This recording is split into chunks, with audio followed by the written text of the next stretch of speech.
Welcome back to the podcast, guys. I am feeling a little bit groggy because I have just been sick. So let me just wallow in my self-pity. This week, I thought it'd be really interesting to talk about kind of our British Asian identity and how we are... Farah, you're born and brought up in the UK, right? Yeah, I am. I was born in the UK, but we both have multiple cultures in the households that we grew up in. And I feel like that's even more of a battle sometimes when you're growing up, you're trying to figure out who you are.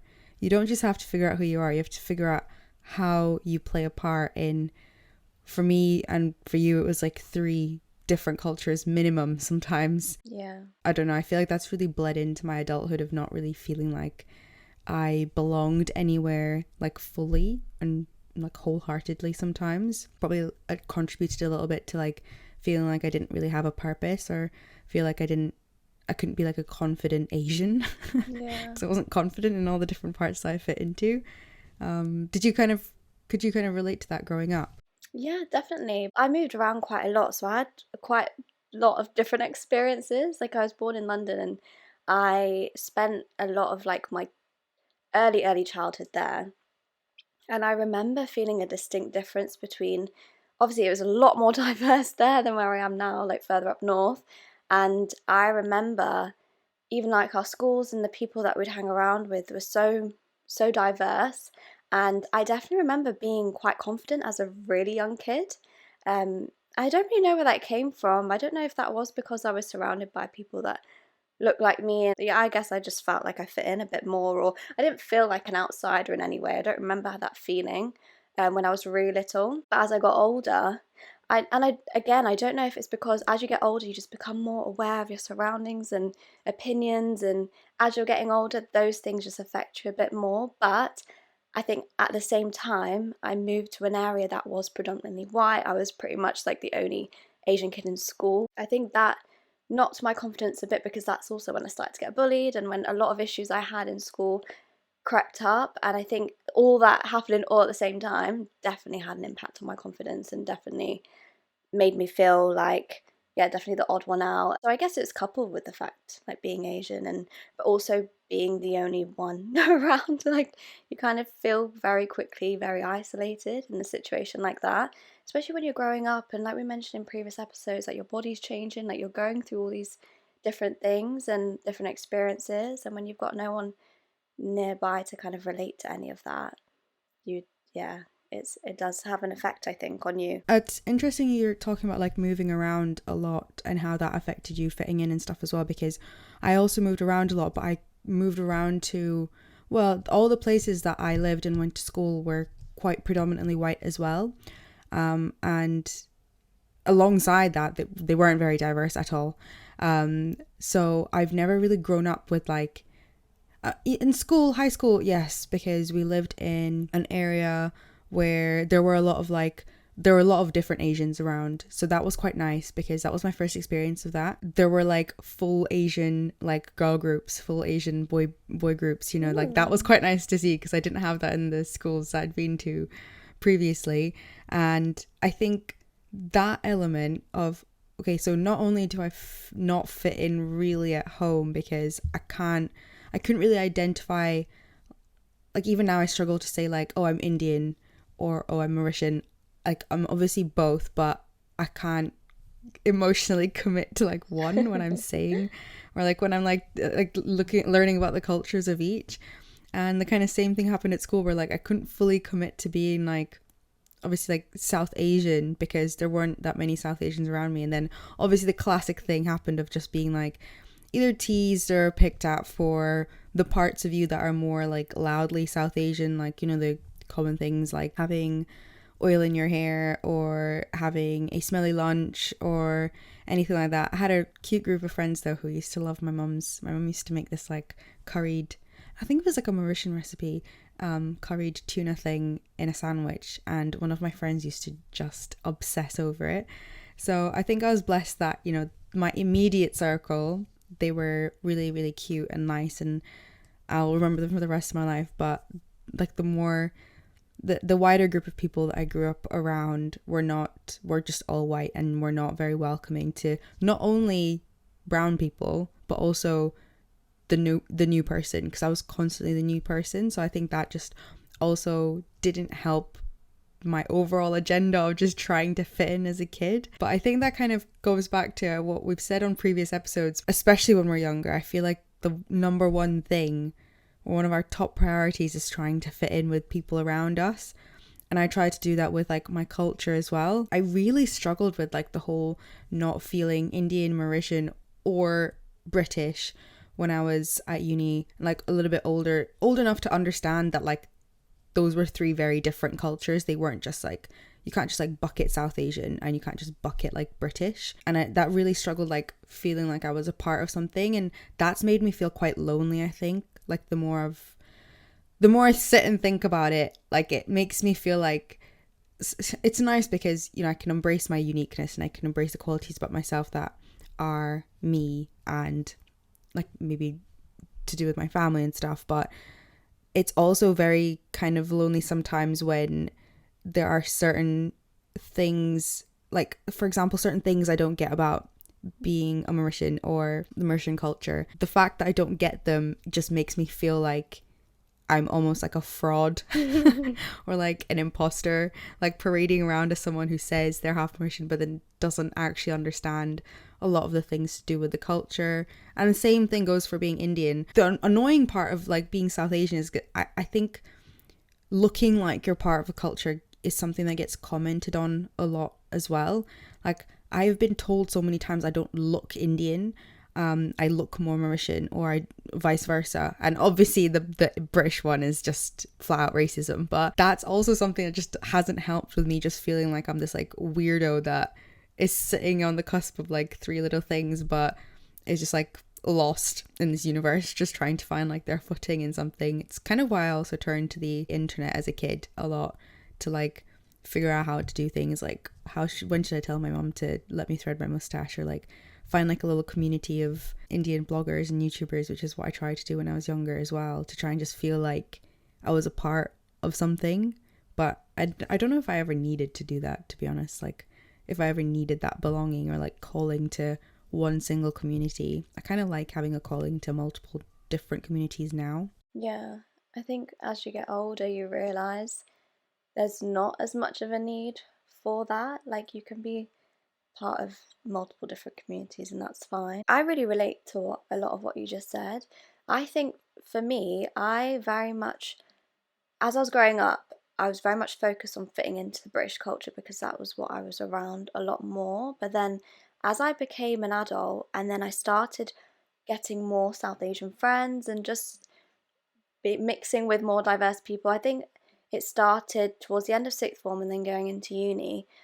Then like you said, I became again an outsider because I didn't know the language. I wasn't as embedded into the South Asian culture. And I felt that was almost worse because that's actually where I'm from. Like, obviously, fitting into being British, there's always going to be a line at which I can like live up to that, even in my own head, because I know I'm born here, I'm brought up here, but I'm not from here, even though I don't know if anyone's fully from Britain, but that's a story for another day.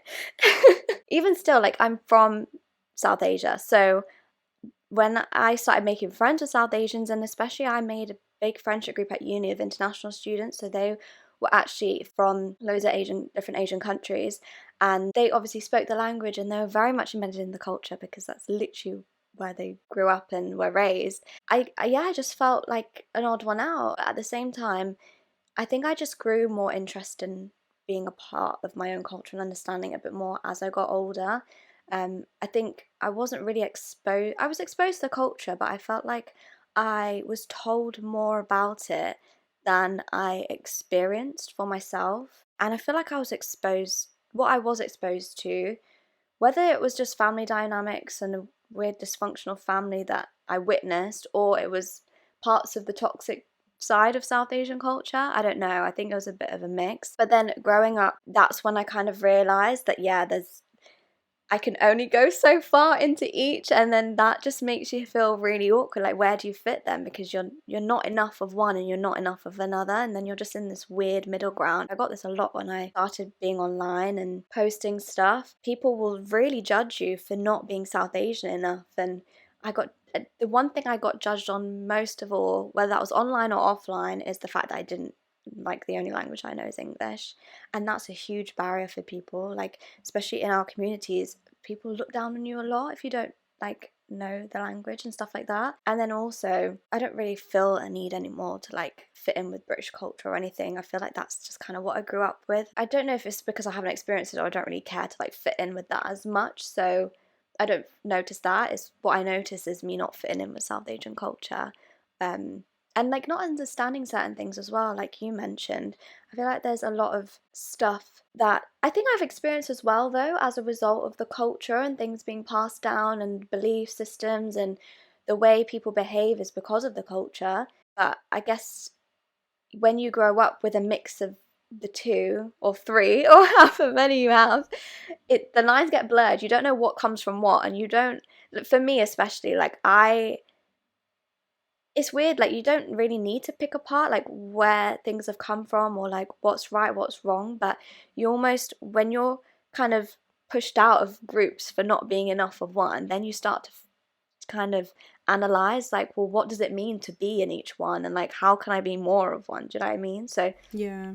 I found myself doing that a lot more as I got older, but now I'm in a stage where, like, I did that, like, in my early 20s, and now I'm like, I am the way I am. Like, I know certain things. I like, you can always learn more, and everyone.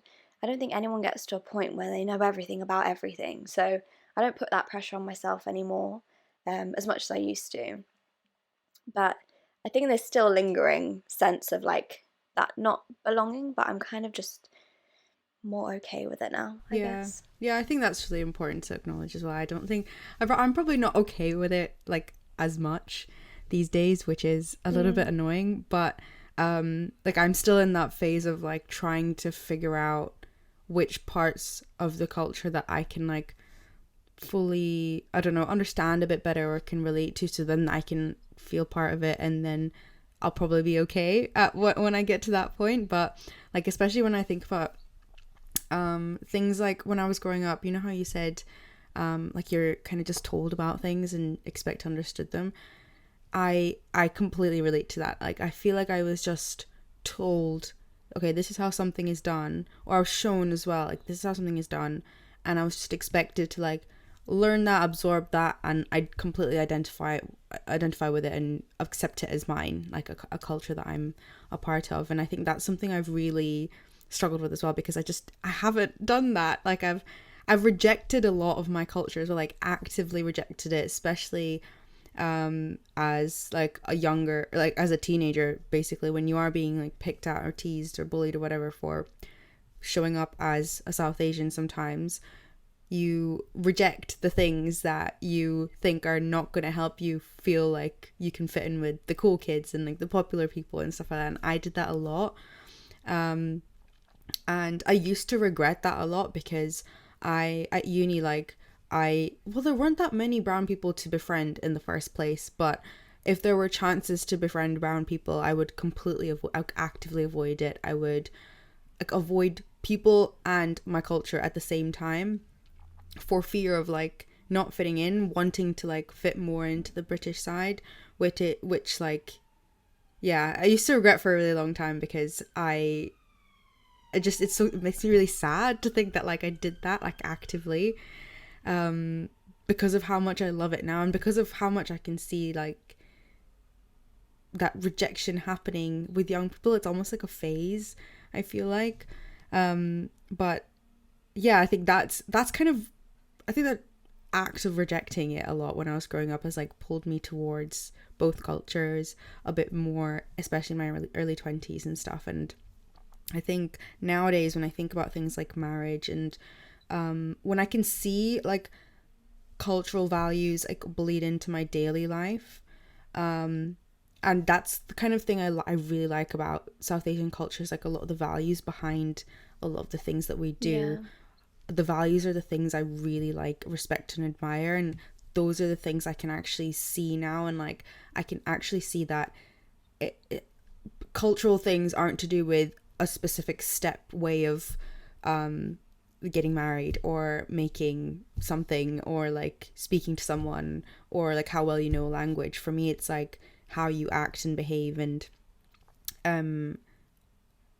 that's what I've that's kind of why I'm like slightly okay or becoming okay with not being able to fit into like both of my respective cultures fully yet. But yeah, I was saying about marriage as well, like I've been trying to like learn about the like marriage related traditions and also why certain things are done.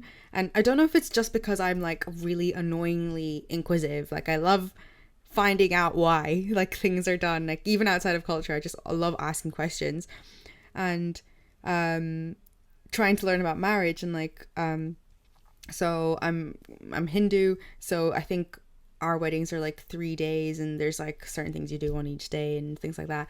And I was learning about this, and all of that, by the way, I've picked up from like movies. I haven't even learned from like anywhere else. It's just movies that I've picked all that up from. And a couple of times this year I've sat down and I googled like why does that the holiday ceremony exist, like what is the purpose of it. And obviously like a lot of it comes from religion and stuff, but the actual like purpose behind some of the traditions are quite nice and I like them. And it's quite nice to like, for me it's like quite a comforting thought that I've just sat there and I've taken the action to like just sit and learn about my culture, like especially the parts that interest me first, and then maybe the parts that don't interest me as much I can do later.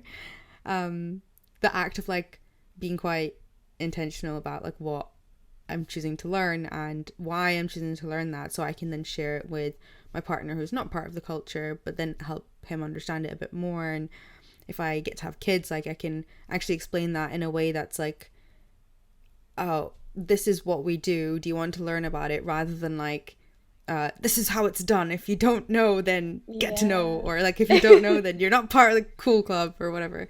So yeah, it's been quite nice like in my adulthood, like choosing to actually like learn about these things and then like sharing it as well. Sharing it gives me a lot of joy, I think, sometimes when asked.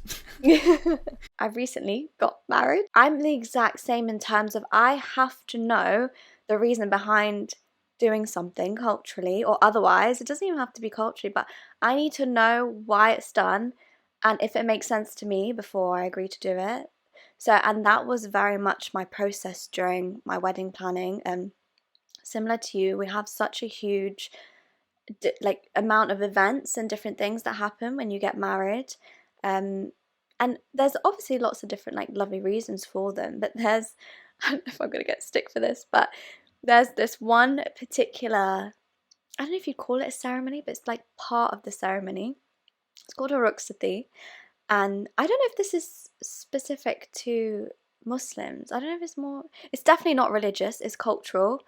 But I don't know if it's just Muslims that do it or generally South Asians, because it's essentially that point in the wedding where the girl says bye to her family. Like it's a whole production in terms of like everyone's crying, and actually I think it's not a Muslim thing. I think it's just called different things. Yeah, I think that's what confused me. So for us it's called the ruxati, and I've been to a couple weddings and that's like what happened, and that's what everyone like talks about, and it's such a big deal for the bride, and everyone talks about it as if it's like it has to happen, like you can't have a wedding without it. But obviously I moved out before I got married, and that part of the ceremony is basically to say bye to your family. It's the process where like you go from living or being with your own family to then moving into your husband's family. And while that still makes sense for a lot of people in our day and age as well, I just feel like it's a bit of an odd thing to expect to make sense to everyone, and just Yeah. broadly expect to make sense in everyone's like wedding ceremonies and things. And I said from the beginning I was never going to do that. And I researched so much because so many people literally would tell me it was part of the your wedding like events as a religious part of the event. Like that's how people took it.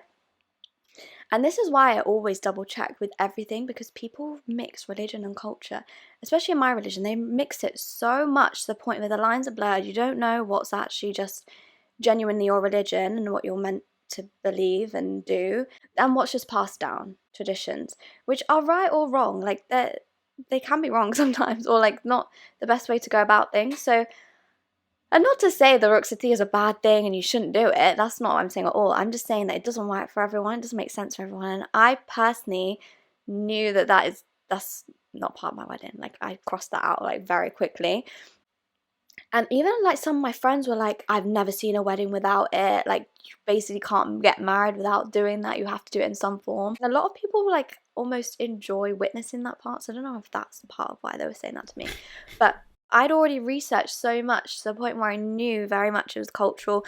There was no part of not doing that would make my marriage like not a marriage or anything like that. You know, like there's certain things that you have to do to legally bind you or religiously bind you in marriage. That is not one of them. So because of that, like I made the decision that I didn't want to do it.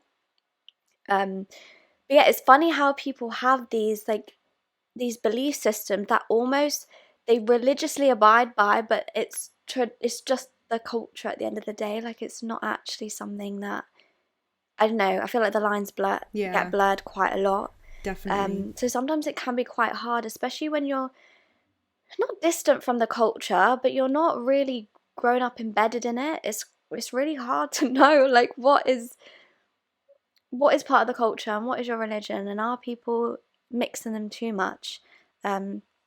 So yeah, the marriage thing is a big part, I think, of where that can happen quite a lot, because especially in each different culture, like we're from a few different backgrounds. So I'm half Pakistani and half Bengali, so even they have different ways of doing weddings and things. Being Muslim either way, there's a lot of things that you do specifically anyway, regardless of what like background. Sometimes you feel a bit like worried to like go like to kind of choose your own path and do things how you want, irrespective of the way that other people expect you to do things. Like the way people talk about culture is almost like it's a law.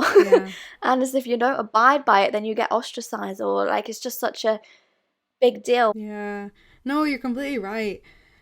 I wanted to ask you about that, like if you explained it, like you the guilt around choosing your own path and like choosing to abide by the things that relate to you, that you can understand, that you feel like add value to you. Because I think I went to a Sikh wedding last year, a very similar ceremony. So there was like after the wedding, it was a big like it was a big ceremony, and like everyone was crying because the girl was leaving to go live with her husband, and like everyone was so upset. And the people who got married, they're like Sikh and they love their culture, but they're also quite like modern. Like I don't feel like modern is the right word there, but you know, like they're not Westernized. Well, they've grown up, like I think they've grown up like in London, around London, and they were doing the ceremony because it's part of their culture and it's part of the wedding. But a lot of like really young people were like getting really upset, and like it was half like the bride herself was like half laughing, half crying, and like I understood why the ceremony was happening, and they were like teaching me about it as it was happening as well. So like as actions were being like, they were throwing like rice on them and stuff. And I went back, so after the wedding and stuff happened, I went back to my hotel room, and I got so upset because I felt so guilty for like taking away the opportunity to do those things from my parents, because of how many things I've just like more like egotistically chosen for myself when I was younger. And like nowadays in my early adulthood, like 20s time, I've chosen a lot of things like for sensible reasons, because I've looked into them and there are things that I want for my life and things I don't want for my life. But when I was younger, I like did a lot of things like just out of pure like rebellion and spite and rejecting my culture essentially. And like I felt so guilty that night, thinking that like there are probably certain ceremonies that like my parents can't do because I live with my partner now, and I wouldn't want to like live with his family, and like he's not part of the culture, so like that's not normal anyway. And I really had to like talk myself out of the guilt that night, because there's so many things my mum doesn't even want. Like, there's so many things she's told me she herself doesn't agree with. It's such a like weird, nuanced world, like having chosen things for yourself, coming from 3 different cultures, and then mixing like guilt into that as well, especially like now when I know what I've chosen and like what I'm essentially giving up, especially on behalf of my family and stuff as well. I really struggle with the guilt of that sometimes. And like, even if like, you know, earlier when you were saying like with our cultures, if you don't speak the language you get ostracized a little bit as well. Not being able to speak the language has made me feel so much more guilty, rather than like, oh, I don't speak the language but it's fine, like I'll learn it, or like I feel less like a less than South Asian or whatever. I feel a lot more guilt on top of that as well, and I find that really hard to manage sometimes, and it takes a lot of like sitting down and really talking to myself about the fact that I am happy with the person I am, and I'm happy with like the choices I've made, and I just really need to remind myself of that. But god damn, the guilt is it's a lot sometimes, and I feel like the guilt will be a lot when I eventually get married. When you're little and when you learn English, for example, when you're learning to read, learning to speak, you get taught that, right? It's not your responsibility to learn the language. So in the same instance, like if you were going to learn your mother tongue, then that should have been taught to you. This is the way I see it. It should have been taught to me when I was younger, and I bang on about this all the time. Like, I don't take the blame for at all, because it should have been taught to me and it wasn't.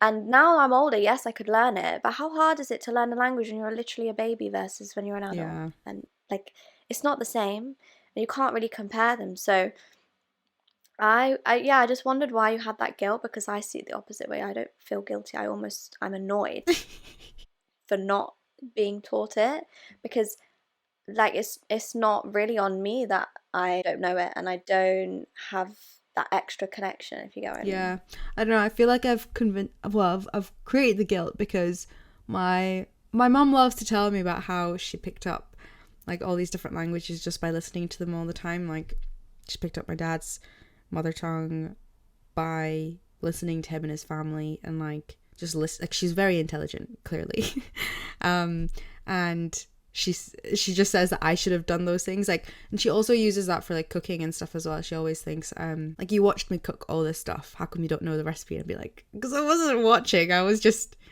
like, I wasn't watching, I was just eating the food and Just yeah, there. just existing. And my partner says what you say in terms of, he's always like, well, you should have been taught the languages when you were younger. And I don't know, I think the guilt just is because like, maybe I didn't actively choose, I didn't actively reject the language stuff, but I did subconsciously, like inactively reject it. Like, I didn't go out of my way to listen to my parents when they were talking in their languages at home, learn about the culture I was born into. And I think that's where the guilt comes from. I've almost put that expectation on myself that I should have done something, rather than like thinking that it should have been done for me, which is again probably just how things were drilled into me when I was growing up, and then that's where the guilt's come from. Yeah, so it is more self-inflicted, as most guilt is, to be honest. Like, most of my guilt is self-inflicted. I don't know if that is self-inflicted, because like you were basically told that you should have done it yourself. So that's where your guilt is stemming from, it seems. Whereas I definitely see it in a different way, in terms of like that. You see it in a much more healthy way. You're going to teach me English. Yeah. Teach me your language too. Yeah. You know? Back to the point where you mentioned, because I know who you're talking about when you're talking about the Sikh wedding that you attended. Is it Sikh or Sikh? Oh, I actually don't know. I've always said Sikh. But in any case, that I think it actually made sense, because from what I know about that couple, the girl moved quite far from her family. Like, she moved from her hometown and then to a completely different city, part of the UK entirely. So she was fully saying bye to her family. So I do get it in that circumstance where you're in a situation. That's why I say sometimes it works for people, sometimes it doesn't. But what I don't like the idea of, even if I was in that situation, I'm not crying at my wedding.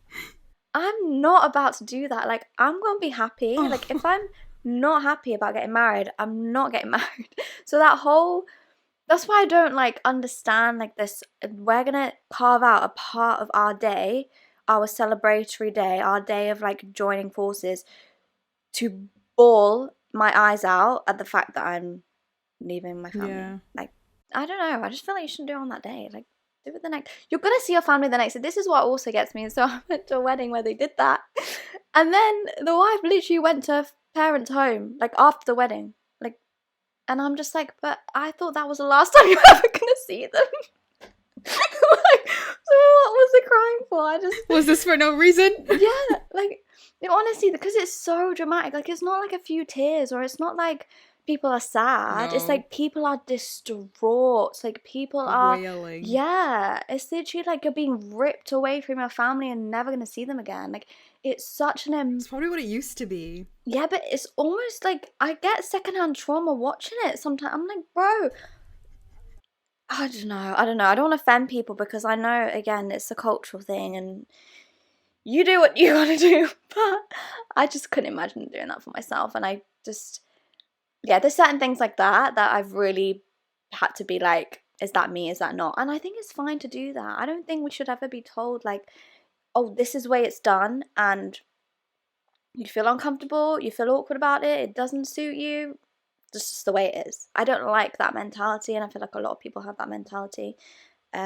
So yeah, I'm kind of glad that we're on the same page there, because I feel like a lot of people, I've spoken to, proper judged me for like not wanting to do certain things like that that just didn't fit me. Yeah, because now that you're confident in yourself, that you don't feel like you need the approval from any of the cultures that you've grown up in, you feel like self-assured enough to be able to choose something for yourself.